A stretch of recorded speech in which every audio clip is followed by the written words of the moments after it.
Bonjour. Bien vieillir, c'est aussi accepter les changements de son propre corps, mais de nombreuses questions restent trop souvent sans réponse. Par timidité, fierté ou autre fatalité, on ne cherche pas toujours à expliquer les raisons de l'apparition des troubles de la sexualité, de la fatigue ou de la prise de poids lorsqu'on avance en âge. Ce programme est là pour vous donner toutes les clés pour mieux choisir votre avenir. Pour ce faire, répondons aujourd'hui à quelques questions que vous n'avez peut-être jamais osé poser à votre médecin. La chute de cheveux pour monsieur, la culotte de cheval pour madame. Cela peut paraître surprenant, mais il existe un rapport entre la chute des cheveux chez l'homme et la culotte de cheval chez la femme ou hanche élargie. Ces deux phénomènes sont liés aux hormones sexuelles dont la production évolue. Chez les hommes, la chute des cheveux est liée à la production plus forte de la dihydrotestostérone et à la possession du gène appelé gène chute de cheveux. Ces deux conditions accélèrent la chute capillaire. Pour contrer la production de dihydrotestostérone, cette hormone qui irrite les bulbes pileux et entraîne la chute de cheveux, il existe la substance 5-alpha-réductase. Cette enzyme bloque l'action de la dihydrotestostérone au niveau des bulbes pileux et la chute de cheveux s'arrête, mais celle-ci peut faire courir le risque au patient de voir diminuer sa libido et ses capacités sexuelles. Ceci peut effectivement avoir un inconvénient pour certains hommes, car cette enzyme bloque aussi l'action de la dihydrotestostérone au niveau d'autres cellules réceptives à cette hormone, entraînant dans 20% des cas la chute du désir sexuel. Pas facile de choisir. Souvent, on résout le problème en faisant ce qu'on appelle des fenêtres thérapeutiques. C'est-à-dire que l'on prescrit l'enzyme et dès lors qu'apparaissent les inconvénients, on arrête le traitement 2 ou 3 mois et la libido repart.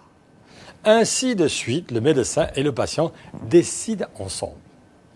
Les hommes chauves n'en sont pas moins des séducteurs. Pour les femmes, c'est un excès d'œstrogène qui va provoquer la production de cellulite et donc l'apparition de la culotte de cheval. Palpéroulé et crème minceur peuvent alors aider à lutter contre cela pour éviter de passer par un traitement médicamenteux. L'homme sécrète des hormones masculines, notamment de la testostérone, et des hormones féminines, notamment de l'œstradiol. Le rapport entre ces deux types d'hormones est de 2 tiers d'hormones masculines pour 1 tiers d'hormones féminines. Chez la femme, c'est l'inverse. Elle sécrète 2 tiers d'hormones féminines, les oestrogènes, et 1 tiers d'hormones masculines, la testostérone. Après 50 ans, les proportions entre hormones masculines et hormones féminines s'inversent, chez l'homme et chez la femme, de façon identique. À partir de la ménopause, le taux de testostérone augmente de plus en plus chez la femme qui voit ses seins s'aplatir car elle n'a plus assez d'œstrogène, responsable de la tension des seins. Elle peut aussi voir apparaître des poils sur le visage au niveau de la moustache, du menton, ce qui s'explique aussi par le déséquilibre entre œstrogène et testostérone. Le tableau n'est pas plus réjouissant chez l'homme qui, au contraire, du fait d'un déséquilibre hormonal en faveur des oestrogènes et non plus de la testostérone, voit sa taille s'arrondir et même ses seins pousser. Son corps se féminise, alors que le corps d'une femme du même âge, normalement, se masculinise. Chez la femme, surtout si elle a eu des enfants, le désir sexuel s'amenuise, parfois à la ménopause, car il est sous la dépendance des oestrogènes qui sont en chute libre. Mais ce n'est pas toujours le cas. Beaucoup de femmes se sentent au contraire libérées de leurs règles et des grossesses à la ménopause et redoublent d'activité sexuelle, surtout si elles sont sous traitement hormonal substitutif qui génère désir et plaisir sexuel. Les fantasmes. Les fantasmes sexuels n'ont pas d'âge.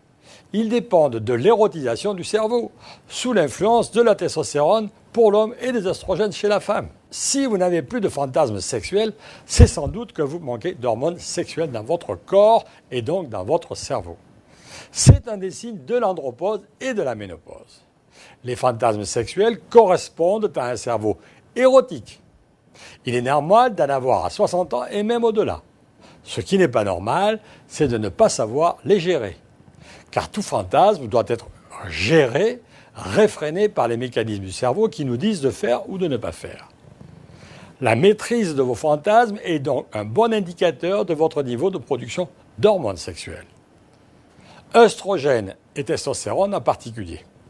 Ces deux mots n'expliquent pas tout, mais vous avez vu l'importance de ces hormones sexuelles sur les différentes transformations physiques et mentales de notre corps. Si le corps ne peut plus produire ces hormones en quantité suffisante, il existe des traitements hormonaux de substitution. Votre alimentation peut bien entendu vous aider à pallier ce dérèglement hormonal. À ce sujet, je vous invite à faire ce quiz sur une alimentation équilibrée autour de 50 ans. À demain.